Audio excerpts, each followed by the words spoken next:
옛날 김상현이라는 선비가 있었습니다. 김선비는 조상에게 물려받은 재산이 많아 풍족하고 편안하게 살고 있었지요. 그에게는 먼 친척이자 풍수지리를 잘 아는 김생이라는 사람이 있었는데 김생은 김선비와 마치 친구처럼 늘 가까이 지내며 의지하였습니다. 김생은 가난하여 생활이 넉넉지 못했지만 오랜 세월 김선비의 도움을 받으며 생계를 이어오고 있었습니다.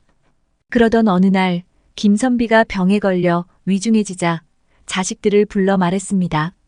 내가 죽거든 김생을 찾아가 맷자리를 부탁드리거라. 분명 나를 위해 좋은 명당을 골라줄 것이다. 이 마지막 말을 남기고 김선비는 세상을 떠났습니다. 상중에 있던 김선비의 아들들은 아버지의 유언을 떠올리며 의논했습니다. 아버님께서 남기신 말씀이 그러하시니 우리도 김생을 찾아가 아버님의 맷자리를 부탁드리는 것이 도리일 것이다. 김선비의 아들들은 이렇게 아버지의 뜻에 따라 김생을 찾아가기로 결심했습니다. 맏아들이 말과 안장을 갖춰 김생을 찾아갔습니다. 김생날이 아버지께서 돌아가시기 전에 김생날이께 맷자리를 부탁드리라 하셨습니다. 그래서 이렇게 찾아뵙게 되었습니다. 김생이 대답했습니다.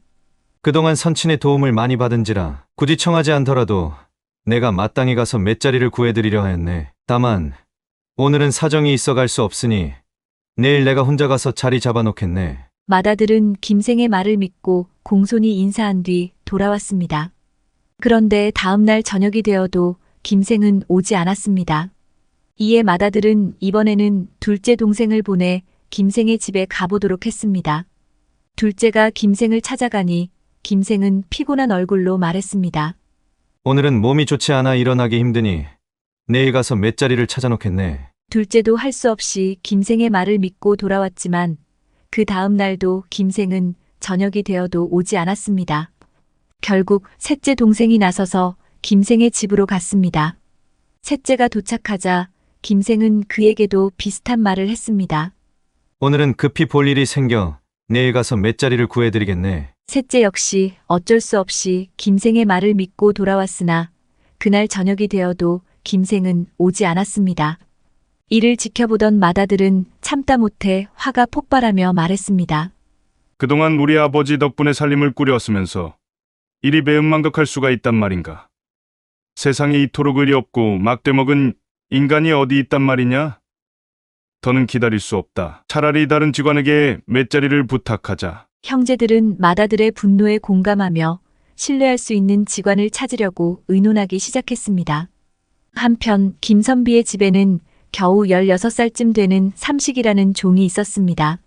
삼식은 성품이 어리숙하고 게으른 데다 일을 시켜도 제 몫을 못해 주인이 밥 먹고 남은 찌꺼기로 겨우 연명하고 있었지요. 하루 종일 빈둥거리니 방을 내어줄 리 없었고 부뚜막 구석에서 쪽잠을 자며 지냈죠. 남루한 차림에 냄새까지 나니 집안 식구들은 삼식을 사람 취급조차 하지 않았습니다. 그런 삼식은 마루 밑에 있다가 우연히 형제들이 김생을 모셔오자는 이야기를 하는 걸 듣게 되었습니다. 삼식은 그만 용기를 내어 나서며 말했습니다. 나리, 소인이 김생 나리께 가서 모셔오겠습니다. 맏형은 어처구니 없다는 듯 삼식을 쏘아보며 호통을 쳤습니다. 우리가 직접 가서 정중히 청해도 오지 않으시는데 너같이 거짓골을 한 녀석이 간다고 오겠느냐. 삼식은 물러서지 않고 다시 간청했습니다. 대감마님, 소인이 가면 반드시 김생 나리를 모셔올 수 있습니다. 한 번만 기회를 주시옵소서. 맏형은 삼식을 더욱 불쾌하게 쳐다보며 소리쳤습니다. 필요 없다. 꼴도 보기 싫으니 썩 물러가거라. 여봐라. 삼식을 당장 내쫓아라. 삼식은 계속해서 간청했고 그 모습을 본 막내가 형들에게 의견을 냈습니다. 형님, 차라리 삼식을 한번 보내보죠. 삼식이 가서 청해온다면 다행이고 오지 않아도 김생에게 욕을 보이는 일이니 우리의 마음이라도 시원하지 않겠습니까? 형제들은 잠시 머뭇거리다 삼식을 시험 삼아 보내보기로 했습니다. 형들은 막내의 말에 일리가 있다고 생각하며 삼식에게 말했습니다. 그럼 삼식이 내가 한번 갔다 와 보아라. 삼식은 은근히 미소를 지으며 허름한 외투 주머니에 작은 칼을 준비해 넣었습니다. 주머니 속 작은 칼은 쇠조각을 날카롭게 갈아 만든 칼이었죠. 그리고 김생이 탈마를 끌고 당당히 김생의 집으로 향했습니다. 김생원님 계십니까? 그가 도착하자 김생의 여종 복실이 문을 열며 삼식을 맞이했습니다. 복실은 거짓골로 나타난 삼식을 보고 의아한 표정으로 물었습니다. 우리 나리께 웬일로 오셨답니까? 무슨 볼일이라도 있으신가?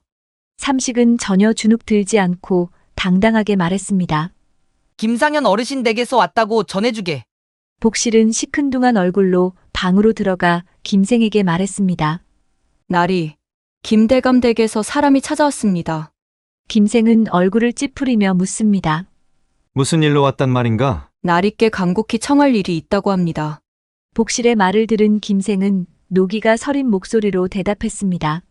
자식들이 와도 갈까 말까 할 텐데 겨우 그 집 종놈이 와서 청을 한다고 그만 돌아가라 하여라. 절대로 가지 않을 것이다. 그러나 삼식은 포기하지 않고 곧장 계단을 올라가 김생의 방으로 들어가더니 정중하게 다시 청했습니다. 나리, 제발 가시옵소서. 우리 대감님의 맷자리는 나리께서 정해주셔야만 하지 않겠습니까? 김생은 코웃음을 치며 삼식을 내려다보며 말했습니다. 네 이놈, 주제 넘게도 내 따위가 나에게 청을 한다니. 우습구나. 썩 물러가라. 나는 한 발짝도 움직이지 않을 것이다. 그러자 삼식은 돌연 김생에게 다가가더니 발로 단단히 밀쳐 넘어뜨렸습니다. 이어 그의 가슴팍 위에 걸터앉고는 왼손으로 김생의 목을 누르고 오른손으로는 주머니에서 날카로운 칼을 꺼내며 협박했습니다. 우리 대감마님께서 생전에 베푸신 은혜를 저버리고 이리 배은망덕하게 굴다니. 너 같은 자는 살려둘 가치가 없다. 김생은 발버둥 치며 일어나려 했지만 삼식의 힘이 태산처럼 느껴져 꼼짝도 할 수 없었습니다. 겁에 질린 김생은 억지 미소를 지으며 말했습니다. 자네의 정성이 이토록 크니 어찌 내가 안 가볼 수 있겠는가. 가세, 가세. 복실아, 나갈 준비를 서둘러라. 복실은 놀란 표정으로 달려가 준비를 서둘렀고 김생은 가고 싶지 않았지만 어쩔 수 없이 말에 올라타고 길을 떠났죠. 김생과 삼식은 바삐 길을 걸어가던 중에 한 가족이 맷자리를 잡아 장사를 치르고 있는 모습을 보게 됩니다. 삼식이 김생에게 묻습니다. 저 무덤 자리는 어떤가요? 좋은 위치인가요? 김생은 크게 신경 쓰지 않고 대답합니다. 괜찮아 보이는구나. 하지만 삼식은 다소 걱정스러운 얼굴로 다시 말합니다. 생원님, 그렇게 쉽게 말씀하실 일이 아닙니다. 위치는 좋아 보여도 조상님의 묘지 바로 위에 자손의 무덤을 쓰는 건 큰 흉이 될 수 있어요. 얼른 가서 그 집안에 알려주는 게 좋지 않겠습니까? 삼식의 말에 김생은 당황하며 묻습니다. 내가 그걸 어찌 아느냐? 삼식은 단호하게 대답합니다. 가서 직접 확인하면 알 수 있을 것입니다. 이건 그 집안의 큰일이 될 수 있으니 생원님께서 조언을 주시면 좋은 일이라 생각됩니다. 김생은 처음엔 망설였지만 삼식의 말에 결국 설득되어 그 가족에게로 말을 몰고 가게 됩니다. 마지못해 상주에게 다가가 조문을 올린 김생은 조상의 묘 위에 자손의 무덤을 쓰는 것이 위험하다는 말을 차마 꺼내지 못했습니다. 하지만 옆에서 삼식이 계속 눈치를 주며 말을 꺼내라고 채근하자 결국 김생은 용기를 내어 입을 엽니다.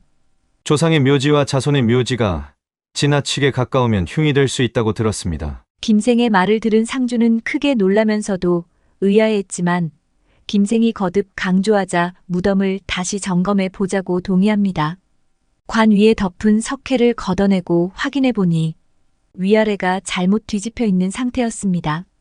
사실 삼식은 조상의 관에 이상이 있다는 걸 미리 알고 있었지만 사람들이 믿지 않을 것이라는 걸 알고 위치를 핑계로 말을 만들어낸 것이었지요.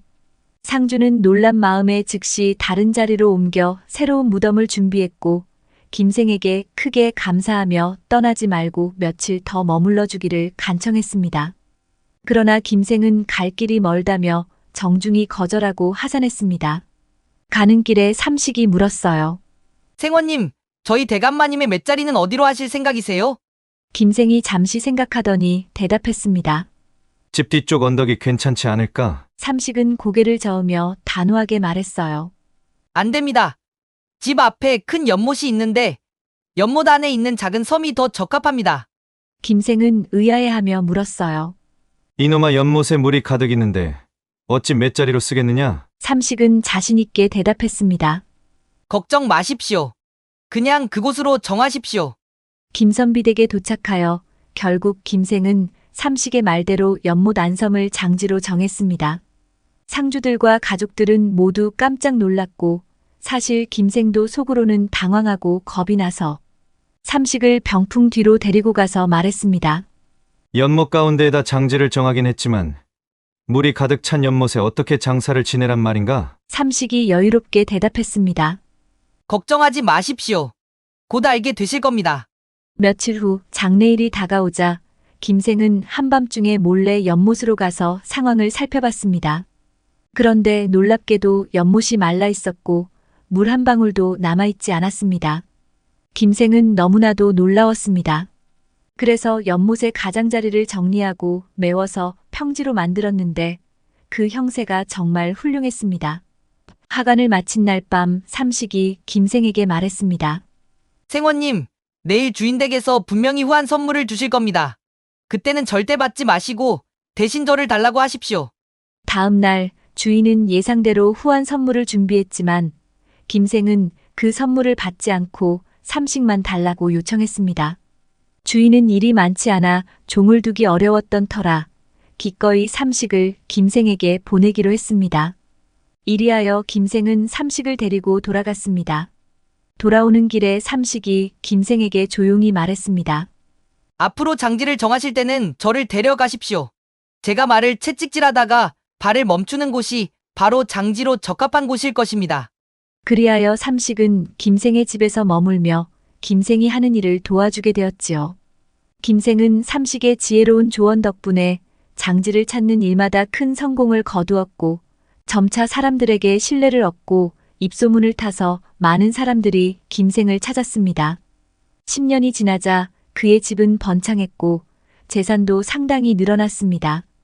그러던 어느 날 삼식이 갑자기 작별을 고해왔습니다. 김생얼은 이제 소인 떠날 때가 되었사옵니다. 김생은 깜짝 놀라며 물었습니다.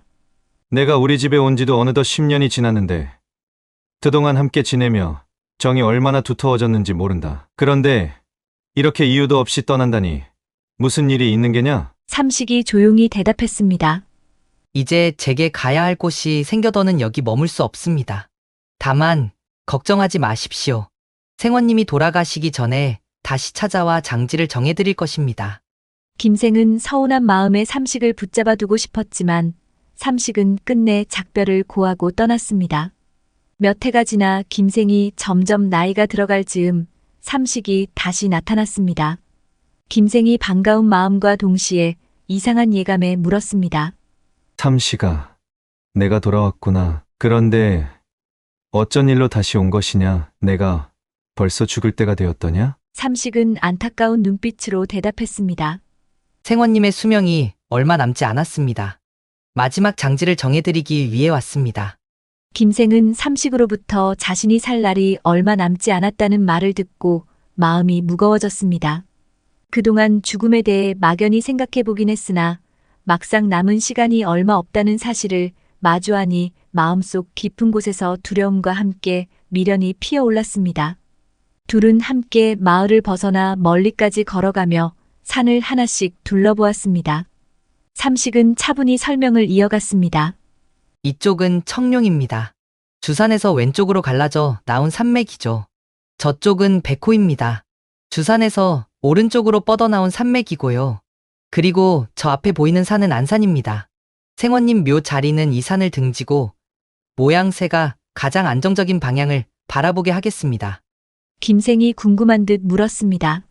그렇다면 이곳에 묘를 쓰면 우리 후손에게는 어떤 일이 일어나겠느냐? 삼식이 의미심장한 눈빛으로 대답했습니다. 이곳에 묘를 쓰면 아들 셋이 나올 것입니다. 그리고 그들은 반드시 귀하게 자랄 것이며 높은 벼슬로 집안을 부유하게 일으킬 것입니다. 이어 삼식은 김생의 아내를 위한 묘자리도 앞산의 한 곳에 정해주며 말했습니다. 이곳은 부인의 묘지로 좋습니다. 이곳에 쓰면 자손들이 부유하고 풍족하게 살아갈 것입니다. 그래, 잘 기억해 놓았다가 이 자리에 묻혀야겠구나. 이렇게 자리를 다 잡아주고 삼식은 떠났습니다. 한편 김생의 집에는 복실이라는 어린 여종이 있었습니다. 복실이는 자신의 어머니가 돌아가신 후 좋은 묘 자리를 구하지 못해 임시로 장사를 지내둔 상태였어요. 오랜 세월 복실은 삼식이 돌아와 명당 자리를 알려주기를 기다리며 조금씩 재물을 모아왔고 그를 통해 어머니의 묘 자리를 정하려는 생각을 품고 있었습니다. 그러던 중 김생이 삼식과 함께 산으로 가서 맷자리를 고르려는 걸 본 복실은 재빨리 나물 광주리를 챙겨 몰래 뒤따라갔습니다. 숲속에 몸을 숨긴 채 삼식이 가리키는 명당 자리를 하나하나 기억해두며 생각했죠.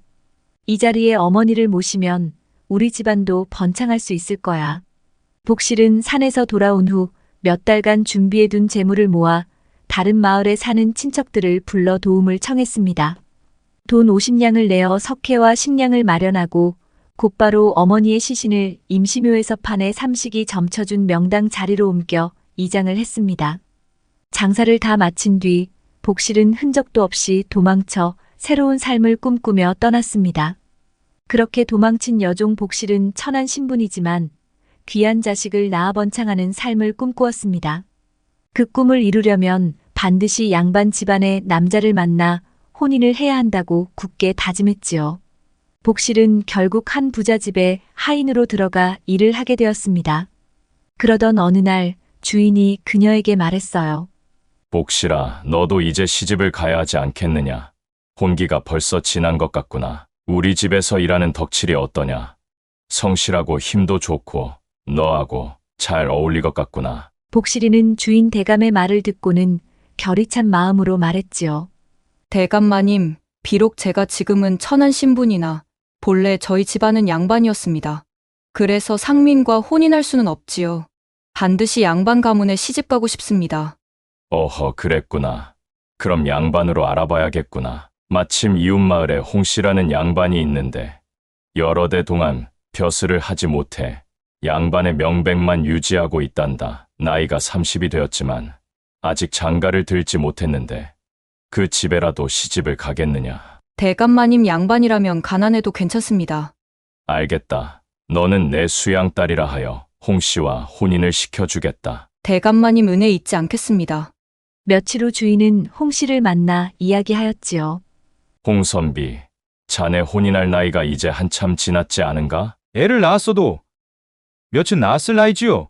하지만 저처럼 나이 많고 가난한 껍데기만 양반인 사람한테 누가 시집을 오겠습니까? 주인이 웃으며 말했습니다. 그거 참 잘 됐구먼. 자네한테 딱 맞는 혼처가 하나 있네. 자네가 아내를 얻고 싶다면 내 수양딸을 어찌 생각하겠나? 홍선비는 눈이 번쩍 뜨이며 기쁨을 감추지 못했습니다. 대감의 수양딸이라면 감지덕지입니다. 이 나이에 찬밥 더운 밥 가릴 처지도 아니고 말입니다. 홍선비의 호들갑스러운 반응에 주인도 흐뭇한 미소를 지으며 고개를 끄덕였습니다. 그리하여 복실은 홍씨와 혼인을 하게 되었습니다. 그 후 복실은 아들 셋을 낳았고 꿈이 많은 복실은 아들들의 입신양명을 위해 남편 홍씨에게 한양으로 올라가 살자고 제안했습니다. 대감 우리 이제 한양으로 올라가서 살아요.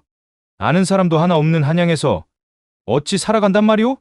하지만 아이들을 더 훌륭히 키우려면 한양으로 가 좋은 스승을 만나서 글 공부를 해야 입신양명 할 것이 아니겠습니까? 복실은 확신에 차서 말했습니다.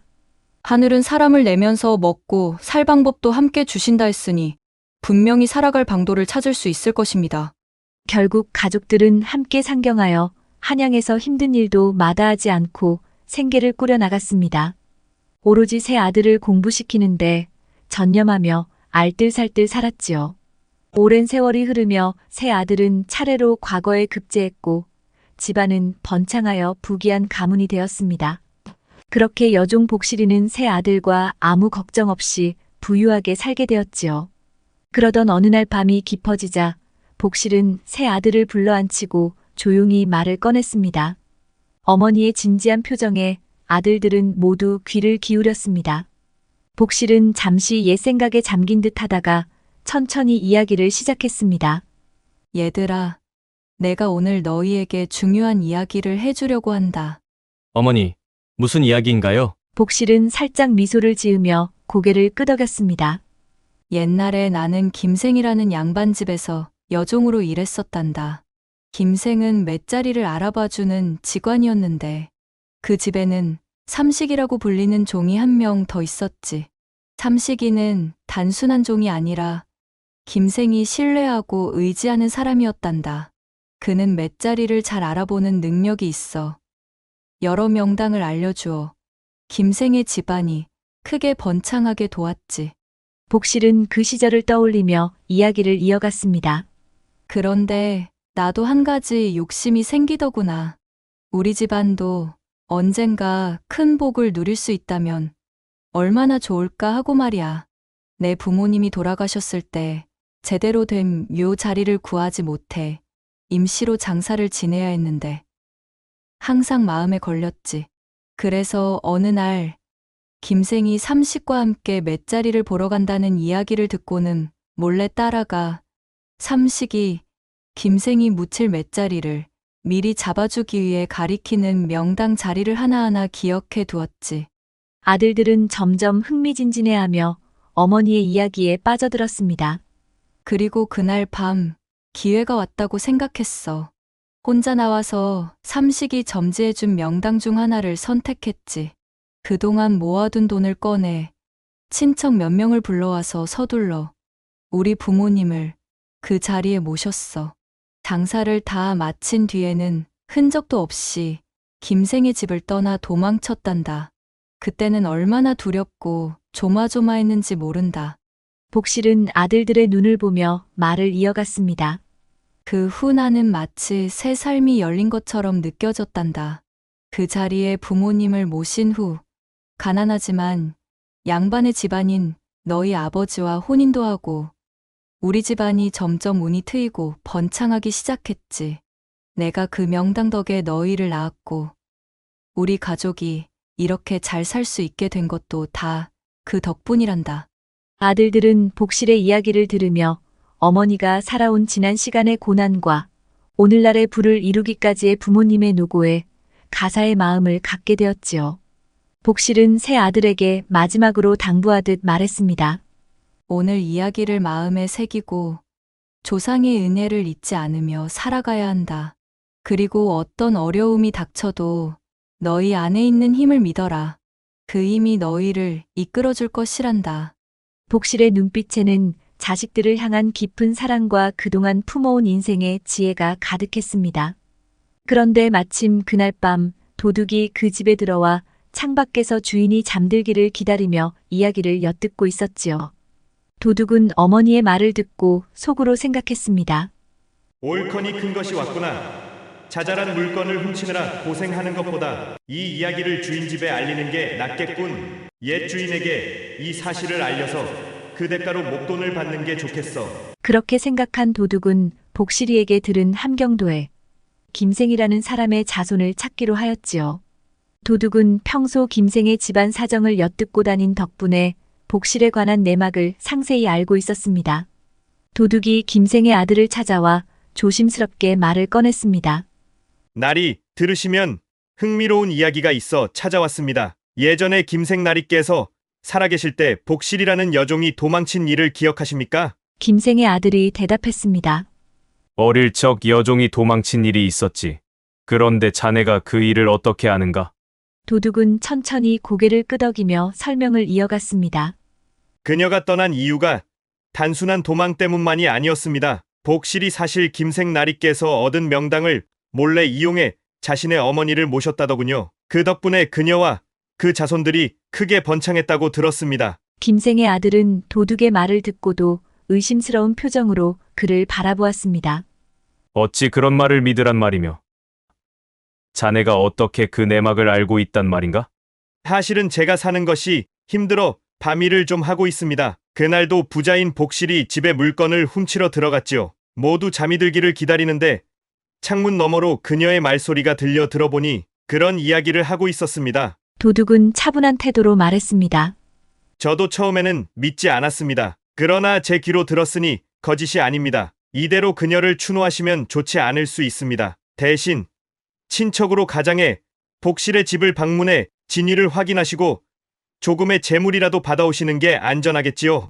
김생의 아들은 잠시 침묵하더니 도둑의 말이 터무니없지만 궁핍한 생활을 벗어나고 싶어 결국 그 조언을 따르기로 했습니다. 네, 좋다. 만약 내 말이 거짓이라면 가만두지 않을 것이다. 하지만 진실이라면 그 대가를 섭섭지 않게 치러주겠다. 결국 김생의 아들은 친척 행세를 하기로 마음먹고 복실의 집을 찾아가 보기로 결심했습니다. 이리 오너라. 안주인 마님의 오라버니가 왔다고 전해라. 그가 집 문을 두드리며 안주인을 찾으니 하인들이 김생의 아들을 맞이했고 잠시 후 복실이 나와 그를 맞이했습니다. 복실은 문을 열고 나와 그의 얼굴을 보자마자 김생과 꼭 닮은 모습에 한눈에 그가 옛 주인의 아들이라는 걸 알아차렸습니다. 어휴, 세상의 오라버니, 오랜만입니다. 어찌 이렇게 먼 곳까지 친히 찾아와 주셨단 말입니까? 복실은 반가운 척하며 그를 맞아들였고 김생의 아들도 복실의 자연스러운 환영에 약간 안도했습니다. 여기까지 오시느라 고생 많으셨겠어요. 어서 안으로 드세요. 한상 차려놓고 천천히 이야기 나누지요. 복실은 방 안으로 그를 안내하며 직접 차와 다과를 내왔습니다. 그리고는 진심으로 그를 대접하며 말했습니다. 어릴 적 주인님이 도련님을 귀하게 기르셨지요. 세월이 많이 흘렀어도 귀하신 모습 그대로입니다. 소인을 잊지 않고 이렇게 찾아와 주시니 정말 고맙습니다. 김생의 아들은 복실이 자신이 김생 아들이라는 것을 단번에 알아차린 것에 약간은 놀랐지만 오랜만에 보는 복실의 모습과 따뜻한 환영에 마음을 놓으며 이야기를 나눴습니다. 우리는 조상이 맷자리를 잘못 써서 그런지 가세가 기울어 사는 것이 궁핍하게 되었네. 도련님, 그동안 얼마나 고생 많으셨습니까? 그래도 여전히 건강하신 걸 보니 다행이네요. 우리 집에 계시는 동안 부족한 것 있으면 언제든 말씀해 주세요. 우리 집안이 이제 조금 형편이 나아졌으니 편히 쉬셨으면 좋겠습니다. 복실은 그의 앞에서 새 아들을 불러냈고 새 아들은 예의를 갖춰 김생의 아들에게 절을 올렸습니다.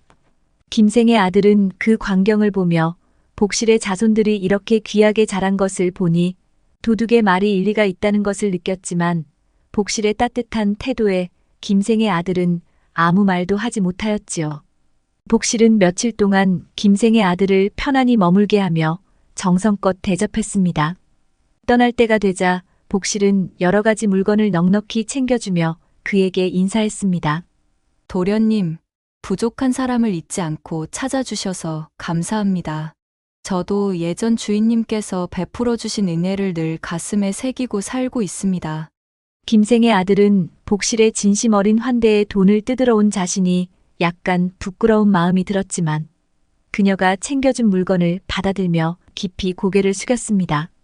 돌아가는 길에 그는 복실의 이야기를 곱씹으며 오랜 세월이 지나도 변치 않은 복실의 은혜와 의리를 생각했습니다.